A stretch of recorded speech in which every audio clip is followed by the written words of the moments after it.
This conference will now be recorded. I'm not presenter yet.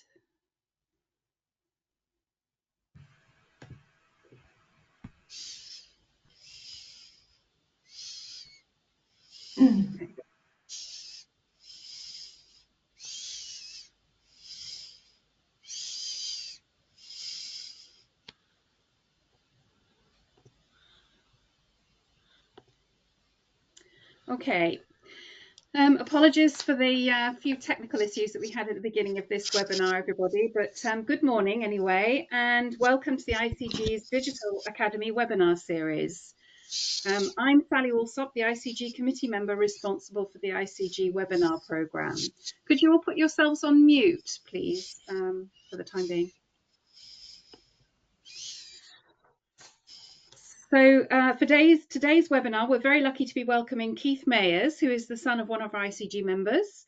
Keith is a chartered coaching psychologist and organisational psychologist registered with the British Psychological Society. He has vast experience in coaching one-to-one, group coaching, workshops and presentations, including the clinical education programmes for the NHS. Keith's journey with this started 11 years ago when he almost lost his life to a very rare autoimmune condition, which put him on the verge of multiple organ failure. After a very long recovery and re-educating himself to become a psychologist, he made it his purpose to use his education and personal experience to help others with their well-being and resiliency. In this ICG webinar, Keith will take us through how he can build our emotional resilience, how we can build our emotional resilience, something which is very relevant to micro business owners, particularly in today's economic climate. It has been shown that professionals who work independently may be susceptible to a variety of well-being related issues. These can be social isolation, stress, anxiety, life balance, security, and self-esteem. It's within these areas that Keith can help navigate and formulate coping abilities. Keith is happy to take questions at the end, so if you'd like to ask something, please turn on your webcam and raise your hand, or if you'd like me to do this for you, type your comments or questions in the chat box. So for today's webinar is generously sponsored by Feedback Market Research. Feedback is a field and tab agency that operates throughout the UK, providing quality controlled quantitative fieldwork and qualitative recruitment. Their 1,000-strong UK field force undertakes street, in-home, in-store, exit and hall-based interviews, and their 20-station in-house telephone suite offers CATI and recruitment solutions at competitive prices. Feedback has been in business for over 20 years and provides all data collection and research methodologies. They also offer scripting and can produce data outputs in all formats. Their team has the expertise and skills to give you insights so that you can make informed decisions for your clients. No job is too big or small. It's the delivery of the results that's important. For more details, contact Carolyn Copley. Details are shown now on this slide. So before I hand over to Keith, here are some more events we've got planned for you over the coming weeks, starting next week with our ICG half-hour Coffee and Connect. Don't forget that we're able to offer great value sponsorship opportunities with each of our webinars and online events. So please contact Lucy if you'd like to know anything more about that. And so I'm now going to hand over to Keith Mayers, our speaker today. Yep, thank you, Sally, and also thank you, Lucy. Or rather, I'm going to switch presentations. There we go. So can you see the first slide? I can, yep. Yep. Hope everyone else can. Okay. Can you all hear? Can you hear me properly? Yep, I can hear you clearly. Okay, excellent. Okay, again, thank you, Sally, and thank you, Lucy. Sorry for the slight delay this morning and some of the tech issues that I was going through. As I mentioned, we had prepared, Sally and Lucy and I had prepared really well a couple of days ago. Everything was going very smoothly, but my laptop decided to update itself all of a sudden, and just this second it's functioning again. So I'm actually using my wife's MacBook, which I'm not as familiar with. But if anything, this is a great example and lesson in being resilient and thinking on your feet. And I'm glad that my wife was adaptable and flexible enough to lend me this as a backup plan. But as Sally just mentioned, today is about emotional resilience and well-being, which I talk a lot about on a number of presentations. I'm doing so within the context of being a micro business owner and an independent consultant. So I'm trying to make this as relevant as possible. And as you said, in the words of Chris Whitty, next slide, please. Okay, and so today's objectives overall is one, to define working as an independent consultant, which you will all know a lot more about than I do. Discussing some of the psychological and emotional principles that may apply to this, exploring ways to apply these principles in order to foster resiliency and enhance well-being. And what I say at the beginning of every session, workshop, presentation, speech I do is this is in no way going to change everybody's life at all. Some of these won't even be epiphanies, but it's just a way to look at things from a different angle and maybe think about taking one or two new steps that haven't been thought of before. And if nothing else, even if you come away with a enhanced level of self-awareness, something that you just maybe you have a blind side regarding yourself that you become aware of that you weren't aware of before, then I'd say that this has had a positive outcome. So next slide, please. And I do encourage as much as possible. Obviously, you're not very familiar with me, and sometimes it can feel a bit strange just to be the first person to speak. But at the same time, as much interaction as we can get over the next 45 minutes, it will make it a lot more valuable, this session. A bit about my background. I'll try not to be too long-winded about it. So, as Sally mentioned, I had a long illness. It started really about 12, 13 years ago. I was working in sales. I was selling software to the medical industry.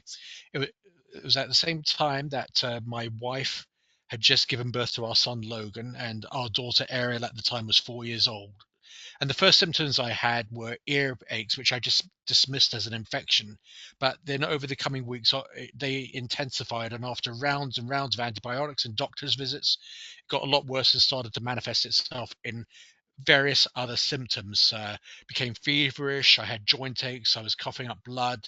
I had a lot of body aches. I mean, I was in a very bad state. And then by the end of January 2011, um, I had actually been diagnosed with pneumonia, which wasn't correct. And my wife eventually saw that my situation, my physical state had deteriorated so much that she rushed me to the ER. And it turned out I was actually on the verge of multiple organ failure. And I saw a whole kind of influx of doctors come into my room, and eventually it was the head hospital doctor who suggested, he didn't officially diagnose it, but I had, he saw the sequence of symptoms, and he suggested I probably had a disease which back then was known as Wegener's granulomatosis. It's now been changed to granulomatosis with polyangiitis, which is a type of vasculitis, which in itself is an autoimmune condition where the blood vessels swell and stop delivering blood flow to the major organs. Hence, my kidneys, my lungs, and my liver were about to shut down. So I spent 11 days in the ICU and then 2 years on long-term disability.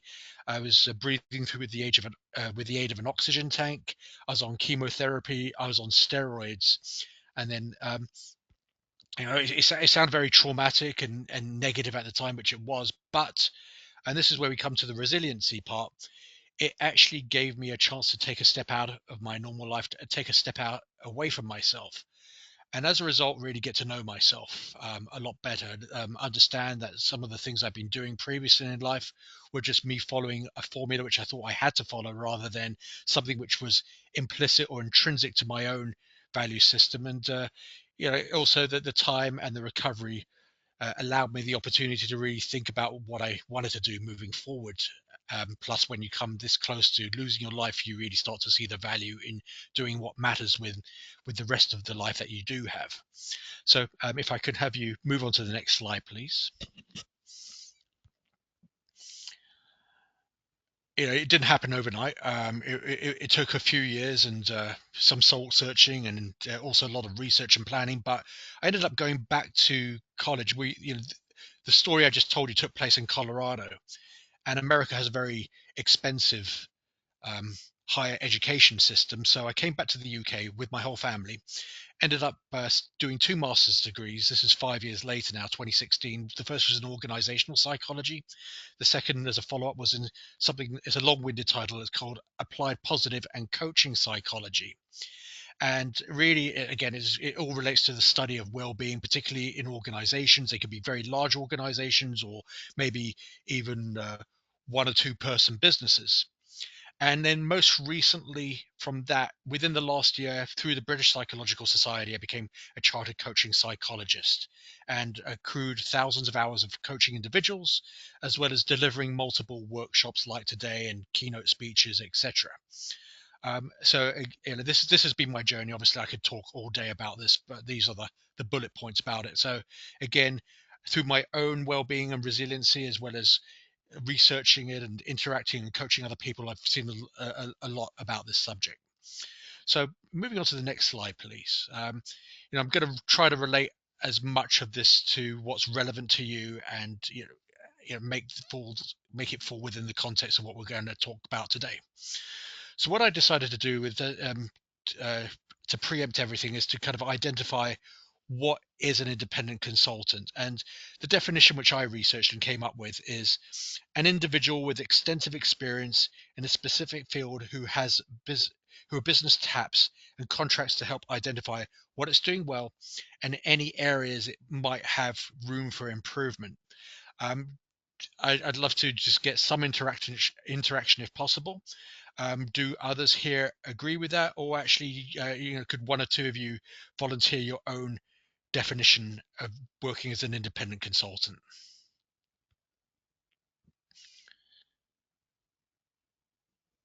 And if it's okay, sometimes what I do on other workshops is I might just pick 1 or 2 people, or I don't know if we have a chat here which you can share. You can write something in, but if I could pick a random name, I see the name Sue in front of me. Sue, do you have anything that you can add to that?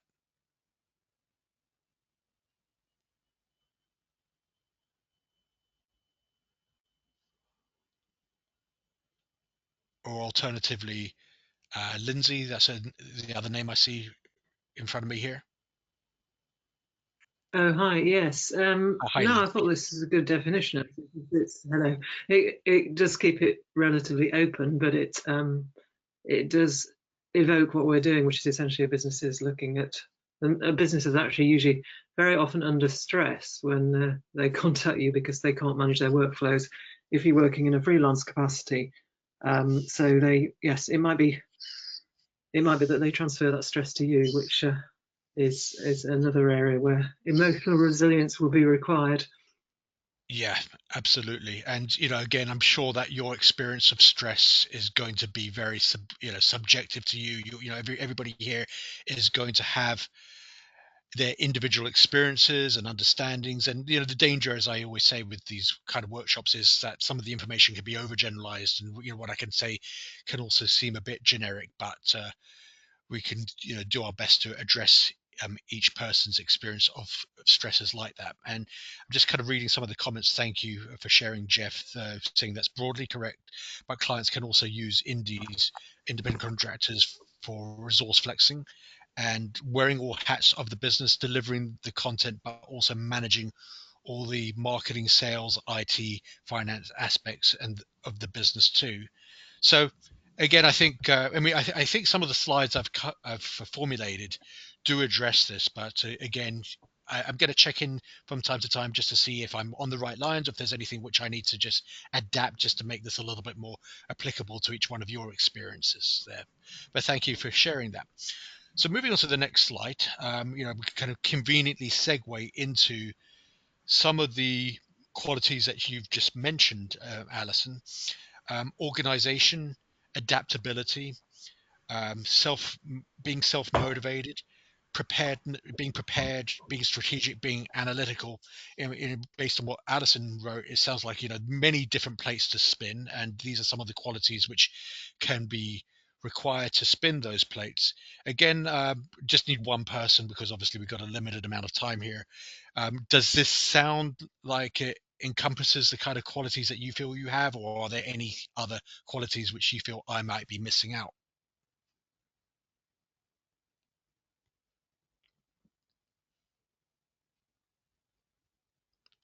going to ask one other person to volunteer. If you don't feel like answering, then that's fine. But again, it's worked before. I see Neil. Oh, actually, Lindsay says that's a good summary.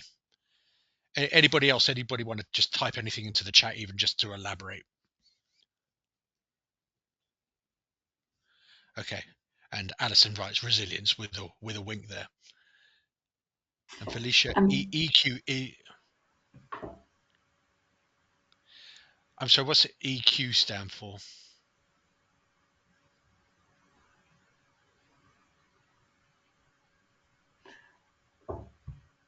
Okay, emotional, of course. So those are some of the qualities. Moving forward, what I'm going to talk about on the next slide are some of the stresses. Emotional intelligence, of course. So these are some of the challenges, and some of them are a little bit more practical, but also I think they do tie in with the emotional aspects too. So as Alison alluded to, I mean, managing an enormous workload without a lot of support, and it could be in terms of just sheer volume, or it could be the diversity of roles and hats you got to put on. I think that really overlaps a lot with stress. Part of my research, and also as Sally mentioned, my father, who's one of the founding members of the ICG, seeing what he's gone through has given me some appreciation for the feast or famine element. Sometimes getting a lot of business at once, other times having to go weeks or maybe months without anything coming in, especially with what's been going on over the last few years. And then obviously that ties in heavily with the financial security aspects, which then also are a lot more relevant during this current cost of living crisis. Fear of failure is another one, which I think can be looked at not just from a financial security standpoint, but also maybe from a self-concept or an existential standpoint.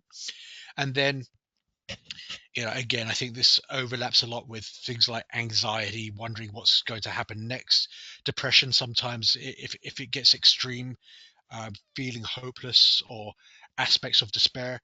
And also another big one for people who work independently is the social isolation too. So these are some of the challenges. Again, is there anything which I'm missing, or anything else that you feel is a challenge which is not on here?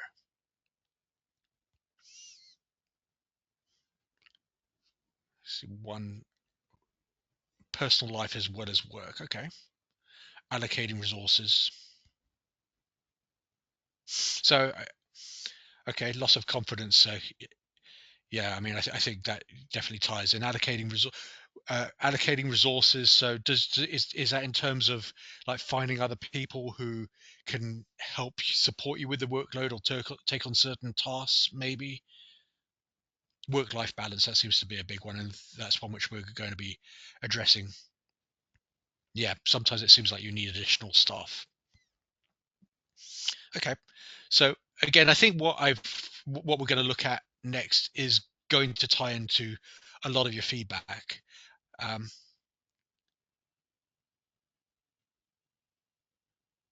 Yeah, can you sustain this? I see that. Okay, so also not just what you're saying, as Alison, is not just in terms of handling different types of workloads, but also retraining yourself and kind of keeping up with new knowledge and new demands. So it can be very demanding. So moving on to the next slide then, please. I'm going to break this down. And this is where I kind of delve into the more psychological aspects, and I'm sort of wary on two counts. One is that I believe some of you may even have psychological backgrounds being researchers, so I may be saying things which you're already very familiar with, and at the same time there are audiences who can switch off with all the psychobabble that I talk about. But psychology is divided into various branches, as you know, and I've always felt with various work functions, including with independent consultants, that motivational psychology is relevant here. And I like using the Maslow hierarchy of needs, which I'm assuming most of you or many of you would be familiar with. If you're not, Maslow formulated this in 1948. Alison says yes. He formulated this in 1948 to kind of give us a hierarchy or a pyramid of human needs which we need to cater to. These are things which drive us. And at the bottom level, we had the physiological needs, which are basically our need, which applies to our physical well-being, our need for basic things like food, water, warmth. And I think, obviously, when we talk about where we earning money and have needing things financially, we're talking also about feeding ourselves, feeding our families a lot of the time. So that can definitely be affected. Same with safety needs. I mean, security ties heavily in with financial security, having a roof over our heads. I also believe that having a sense of belongingness, our need to belong, can also be affected. I mean, again, if you work independently, social isolation can compromise that. But also, I think as humans, we try to keep up with our social sphere. I mean, in layperson's term, keeping up with the Joneses. And sometimes, if we're not doing so well financially, we can feel sort of left out of what our peers are doing, and that's where we fall into kind of a negative social comparison mode. Esteem needs, obviously, I think it was either Lindsay or Alison said loss of confidence, or maybe, yeah, I think one of you said loss of confidence, so that definitely ties in there. And at the very top, Maslow said that probably the our top need in his pyramid is self-actualization, which is reaching our fullest potential, being authentic to ourselves, being our actual selves. And I think even our potential and leading our most authentic lives can be compromised too when it comes to our financial security and how well our business does. Our business cannot be an extension of who we are as a person, and if that gets compromised, we too can be compromised.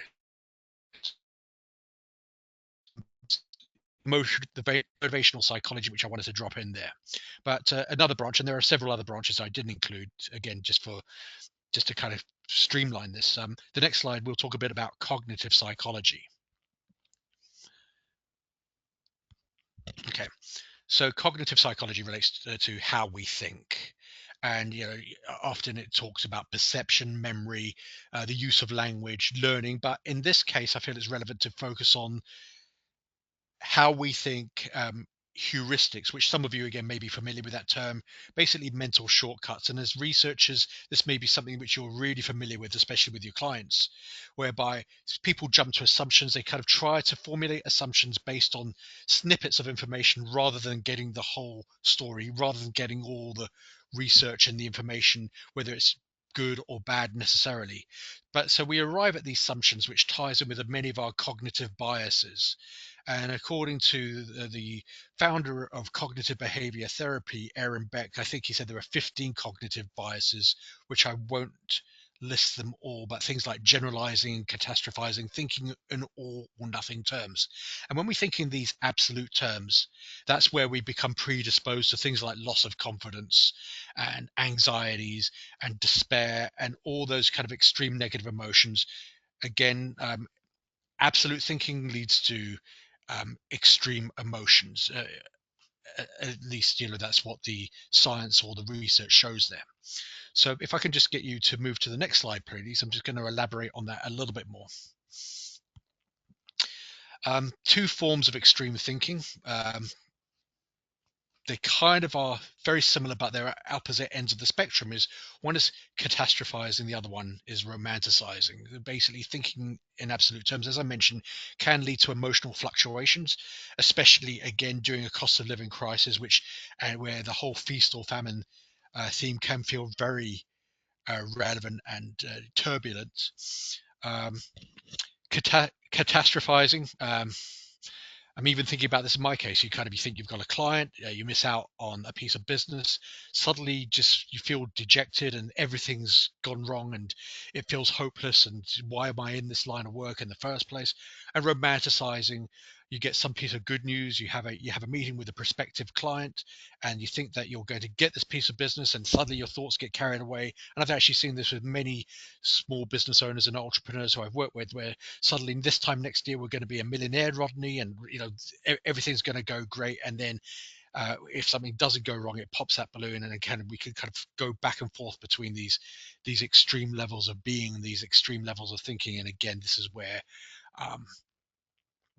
we can be prone to anxiety, depression, or elation, all these kind of things. And I'm not saying that everybody or even anybody on this may be prone to this. This tend to be very extreme forms of thinking. So I don't necessarily assume that the people on this call are doing this, but at the same time, if I was to be honest, I'm I have been prone to this at moments in my life, still can be. And so I think even if this doesn't define us entirely as human beings in our behavior, we can kind of recognize these moments within ourselves. And so here very quickly, there are some tools which I'm just going to reference here, which I feel negate some of these extreme forms of thinking and more extreme emotions. And so if I could just have you move to the next slide, please. First one is very simple. It's just simply using a 1 to 10 scale. So again, if this was like a 3-hour workshop, I might actually have us work through this as an exercise. But for now, I'm just going to use my own case.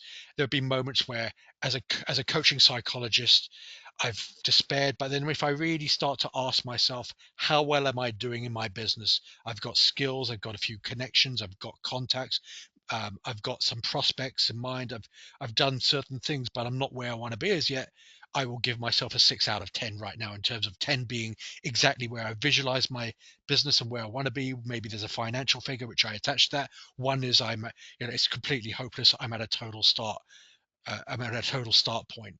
6, however, I've got some things I've already established, but there's a little ways to go. My next goal is not to get to that 10, because I will probably feel very frustrated thinking that way. My next goal is to figure out whatever that 7 means to me, and what are the steps I need to take to get to that 7 again. So that's the first thing. I'm going to check in with everybody. Does that make sense, or does anybody have any contrasting feedback to that at all?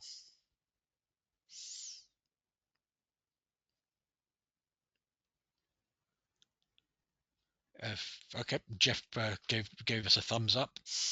And so the next slide I'm going to go on to, I'm going to do my best to try to explain this within a couple of minutes, give you the Cliff Noted version of it. And it's called the ABCDE model of cognitive behavior coaching. I use this one a lot, actually.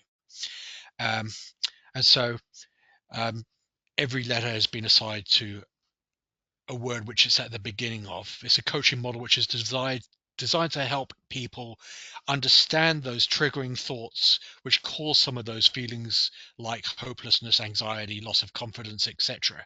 And by doing so, fosters greater self-awareness. You can see things much more objectively and analytically, basically thinking more in a more detached way, like a researcher.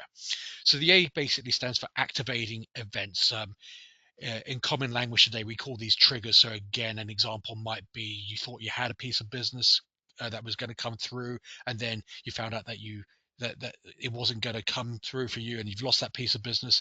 And then the belief may be suddenly, and we may not even be fully cognizant of what these beliefs are. They could be underlying, but it could be, this feels hopeless. I've tried everything. I'm not very good at what I do. Maybe I'm in the wrong line of business. These kind of beliefs, which are caused by these activating events, can then lead to the C part, which is the consequential emotion. And when we have these cognitions, all these beliefs, the emotions again can often be things like despair, hopelessness, frustration, loss of confidence. So that's the link. And again, in coaching sessions, I would probably spend a lot of time, maybe a full hour, just getting somebody to unpack what maybe one of the most relevant triggers is for them, and also what the beliefs they have about those triggers, and what are the consequential emotions that tie in. So really looking at it from an externalized objective standpoint. The D and the E, the D stands for disputing. So that's where it kind of relates to work that's done as a researcher, where you're looking for other bits of evidence that can dispute those beliefs. And the evidence might be other times in the past where you have succeeded at something, and this contradicts the belief that again, you may not feel as confident or feel as competent even at what you do. So you look for the previous wins. Alternatively, you may look at other people within your field who have overcome similar obstacles, and there's evidence there that maybe if they can use these strategies, I can too. And there's other ways of looking at it. Or alternatively, you can put yourself in an externalized position whereby when we make judgments or think about ourselves, we can, it's hard to remain unemotional and be objective, but if we're advising somebody else, we can be a lot more objective when it comes to a third party. And so thinking about how would I advise somebody else who is in that position too. And then finally, the East, you can't read it there, and it's not even got what I really wanted to say. But it's effective behaviors. It's essentially looking at what areas do you control and what can be done. So you can't do much about the economy. You can't do much about the cost of living. There's a lot of things which are out of our control. But again, looking at the areas, identifying the areas which you can control, at least it can, give us a greater sense of agency and that we are doing something. So again, I'm sort of rambling on a lot about this. Does this make sense to everybody? If one person, usually Jeff, it seems, but if anybody could give me a thumbs up, if they need me to stop and re-explain, or shall we move on at all? Okay, I got 2 thumbs up, one from Lucy, one from Sue. Excellent. So next slide, please. Okay, thanks. Good model. And so that E part, effective behaviors, ties in with something else which one or two of you may, even Lucy yourself, I think you may know this one, circle of control. It's helped me identifying what can I control within that inner circle. Sometimes there's things which I can control which I wasn't even aware that I could control. So sometimes it benefits us to do a little bit of brainstorming or mind mapping, thinking outside the box, what I can influence, and also what I'm just concerned about. But it's very helpful sometimes just to, I am concerned about the economy, I'm concerned about the cost of living, can't do that much about it. So what can I focus on and double down on in order to help myself, obtain more agency or self-efficacy, feel more self-determination. This ties in with psychological theories such as locus of control theory, where we just focus on the parts that we make happen rather than what's happening to us. And also the father of positive psychology, Martin Seligman, coined the term learned optimism, whereby if we start to practice optimism and start to kind of achieve those small wins, we start to become more motivated and feel more optimistic moving forward. And this is where achieving small wins, achieving things that we can control, can just boost our morale and our motivation. So the next slide, please. Another thing I want to talk about, I got to confess, is kind of my own little homespun invention, but maybe it's not original. Well-being correlations, something I've sort of observed in coaching sessions which I've conducted, and then again, I sort of learn from my clients, and when I see something in my clients, I also start to realize that I'm seeing it in myself. So I had one client, a business owner, different line of work, but she wanted to formulate an app. She wanted to do this so badly, but she just felt like there was no hope. She didn't have the funds to put this app together. So she was feeling hopeless and just feeling depressed that she was out of options. So I've observed how depression and feeling out of options can go hand in hand. Anxiety, on the other hand, I relate more to my own anecdote here, whereby you get 1 or 2 clients, you feel overly dependent on them, and if you lose them, the thought of losing them can lead to a lot of anxiety. However, coming back to myself and coming back to the client I was just telling you about, in this coaching session with her, we formulated a plan A, B, C, D, all the way to plan I. Suddenly she came away realizing, in terms of raising the finances for this app, she had 9 different options she hadn't even considered. And she came away so motivated and optimistic as a result. I haven't heard from her since, so I'm hoping she just kind of got on with it and she's doing pretty well. But it did make me realize, again, within myself, that the more options one feels that they have in their back pocket, the more motivation and the more resilient and the better it is for our well-being. So and this leads me on to the next slide, which is, and I've talked about this previously, simple tool. Again, I'm assuming many of you will be very familiar. Mind mapping or brainstorming, sometimes the best work we can do, especially in those famine periods where business is not coming, we're not actually working in the business, is to work on the business. And that might just be sitting with a blank piece of paper or a whiteboard and just thinking of the things which have worked in the past, things we've seen work for other people, ideas we've had which we haven't tried out. Even the most ridiculous ideas in coaching sessions, I sometimes get people just to think completely outside the box. What sounds ridiculous at first may provide the answer or the option that they're really looking for there too. So creating multiple options from mind mapping, again, I find does help enhance resilience and well-being. And then the next slide, please.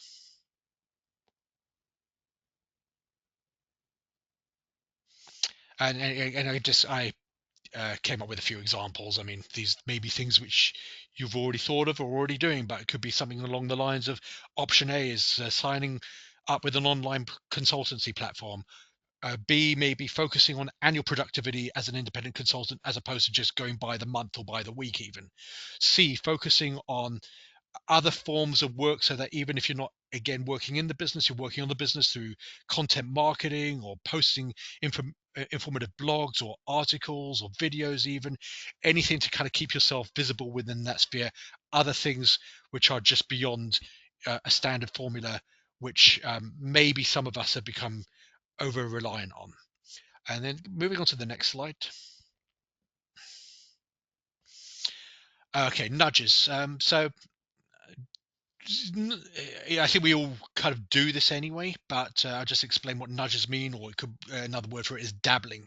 Sometimes when we're thinking outside of the box, um, and we come up with a new idea, a lot of the time we don't do it. And one of the reasons is it's not wired into us. It's just not part of our normal way of being. And so what I've helped clients with, and again I implement this a lot myself, is a nudge or is dabbling. I'll give you a great example. It's got nothing to do with work, but I've wanted to play the guitar for many years, and quite frankly been too cowardly to do so, just never had the time. My daughter took it up a year ago. She's only 16 and she's become amazing at it, and suddenly it's inspired me.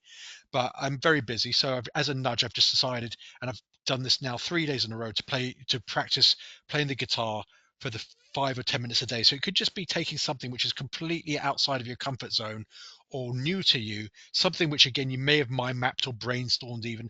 And if it's something which you can't imagine just doing this for hours every day, try something new for 5 or 10 minutes, and actually you can sort of rewire yourself to incorporate that new behavior or that new action, so it becomes just part of who you are, and eventually it expands into a longer period of time and part of your daily regimen. I mean, I've seen this also with people who do mindfulness or forms of exercising. It could mean somebody who's never really exercised or run at all starts walking 10 minutes a day, and suddenly within 2 or 3 years they're running 10Ks or maybe even marathons. But it starts off small and just implementing small changes on a consistent basis, basically. And then moving on to the next slide. I'm definitely giving you the fast forward version of this. Similar to nudges is SMART goals which are small. Basically, I'll just read it out, and the acronym will explain the meaning. Specific goals which are specific, measurable, achievable, relevant, and time bound. If you want to get more elaboration on this, I would certainly advise. I mean, I'm easy to reach, but also this can be looked up. Goals which, again, if let's say somebody has the idea of running a marathon, maybe they just need to start walking first, or maybe their first goal is to run for half an hour. Goals which are very obtainable, so it builds a self-efficacy, the learned optimism to kind of get to that next step within business too. I mean, maybe that you have kind of much more grandiose visions of where you want your business to be, but there are SMART goals in mind in terms of maybe I just want to create 3 new relationships with various prospects or people within a certain industry. Moving on to the next slide, please. Okay, this ties in. I wanted to talk about the feast part. We've kind of addressed maybe more the famine part. There are obviously going to be times, and those of you who are overwhelmed with workloads, different types of work, and essentially having no off switch, working to early hours of the morning, working weekends, 70 to 90 hours a week. And some of the tools and concepts which I've worked with and identified relating to that. And again, I ask for the next slide, please. There are 2 slides relating to that. One is the concept of working to a timeline and not to a deadline. So when I was doing my dissertation, and it took a long time. A lot of people were kind of focusing on the deadline and leaving things to the last minute. What I found very helpful is working to a timeline whereby within a month from now, I'm going to have this amount of information gathered. 2 months from now, I'm going to find my research participants, etc. You get the idea. And again, it kind of relates to SMART goals, nudges, thinking incrementally, taking little bits at a time rather than getting overwhelmed with tons and tons of information and then feeling like you have to kind of get it all done by a certain deadline. It allows you to keep a close eye on each step along the process. And as I don't know which of you have heard the saying, "How do you eat an elephant one bite at a time?" This is relevant to that. And then the next slide is actually, the next slide is a tool. I mean, I'll try to explain it very briefly, but again, you can look this up. If you just Google Eisenhower matrix, it allows you to compartmentalize priorities so that you're maybe deleting some, doing others, delegating others, and deciding to push things back. So, this Eisenhower matrix focuses on how we need to prioritize what's urgent and most important. So the idea is to do that now. If it's important but not urgent, these are things we can postpone. If it's not important but it is urgent, these are things which we may want to delegate. And then at the same time, if it's not urgent or important at all, then we can pretty much delete that. But the idea is to create space for the more pressing priorities. And then finally, if I can just get you to go to the next one, please. Final coaching tool. There's a tool, the spanner. Sorry, to the next slide, please. Let's talk about the social isolation, and we're certainly not going to work through this within a couple of minutes, but social isolation, next slide, please. Simply a case of social scaffolding. And again, a lot of these may be ideas which you're already implementing or familiar with, but this kind of just puts it into more of a structured, verbalized kind of way. It's a remedy. It creates options for success. It builds support communities of practice. You're already part of the ICG, which means that you are part of a community of practice.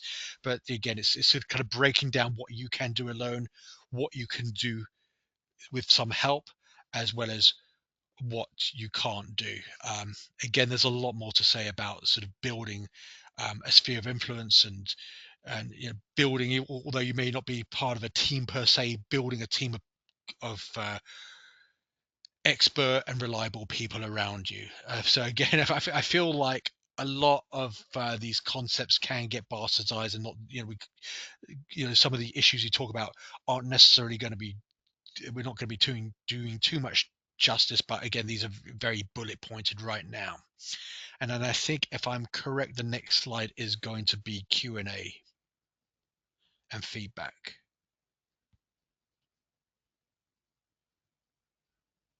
Exactly. So Q&A, I know that we've been through a lot in a short amount of time, and there's still an even shorter amount of time right now, but I invite anybody here to, do you have any questions or feedback at all? And I've also, by the way, this is a great book. This kind of ties in much more with existential psychology, existential coaching as well, which is really revolves around one's own life meaning and purpose. And Viktor Frankl, who was a Holocaust survivor in World War II and also a student, or he worked under Sigmund Freud for a while, he talked about his time in the concentration camps, and he wrote about how he survived. And his quote, probably the most famous quote in that book is, he or she who has a why to live for can bear with almost any how. So if reason I included that, apart from it being a good book, which I recommend, is if you have an end purpose in mind, something that drives you, you'll find a way to be resilient and endure almost any kind of tough time, as long as you keep that purpose in mind. But again, do we have time? Do we have a minute or two for some questions, or does anybody have any questions or feedback even? We do have some time. Sally, I've made you organise this. You should be able to unmute yourself as well. So, opening up the floor to any questions, feel free either to type them in the chat box or to just unmute yourself and ask Keith any questions.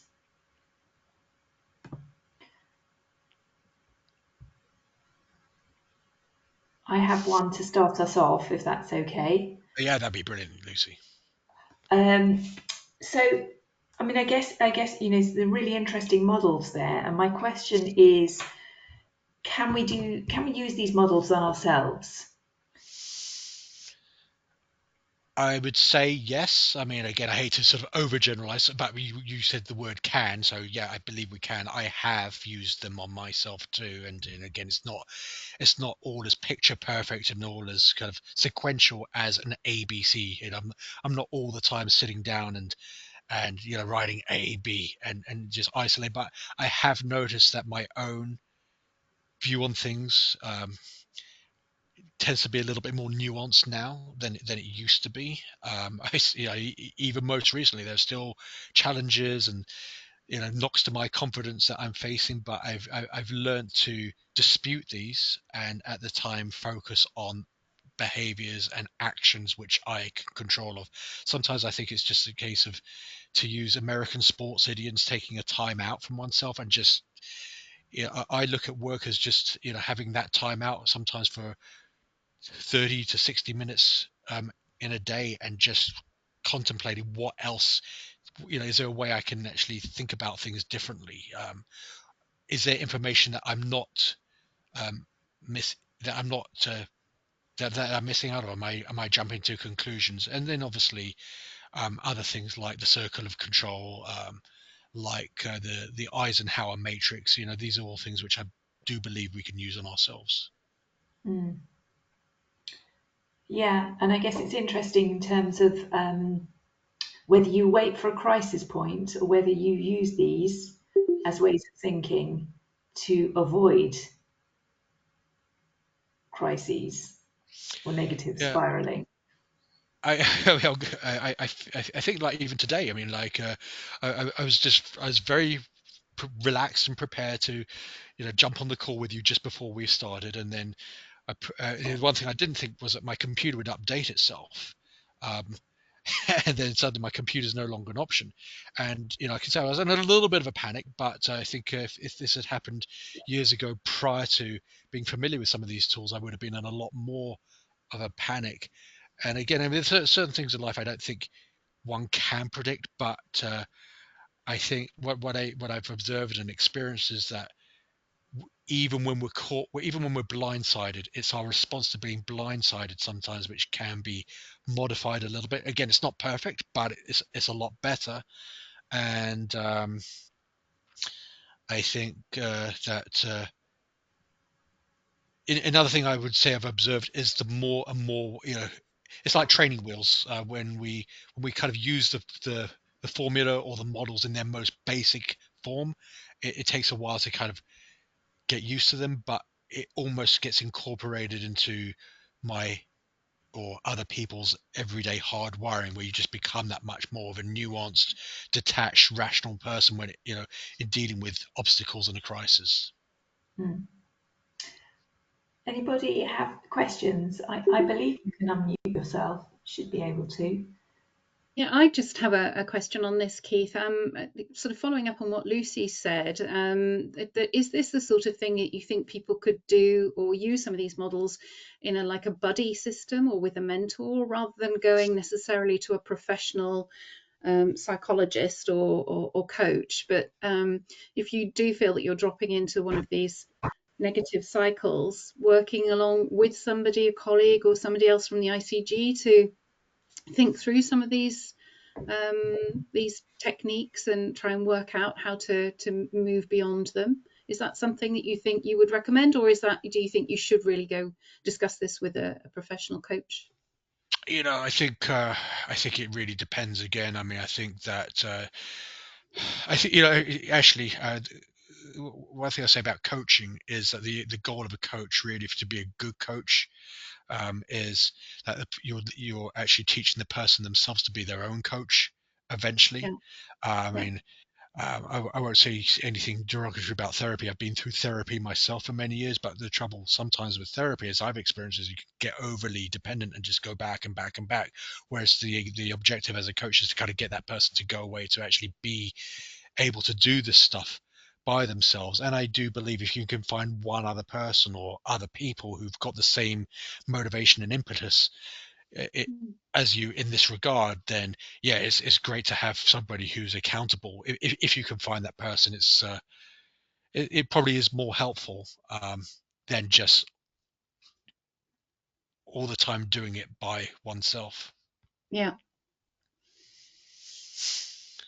Any other questions? One. Or was it, again, we went through a lot in a short span of time.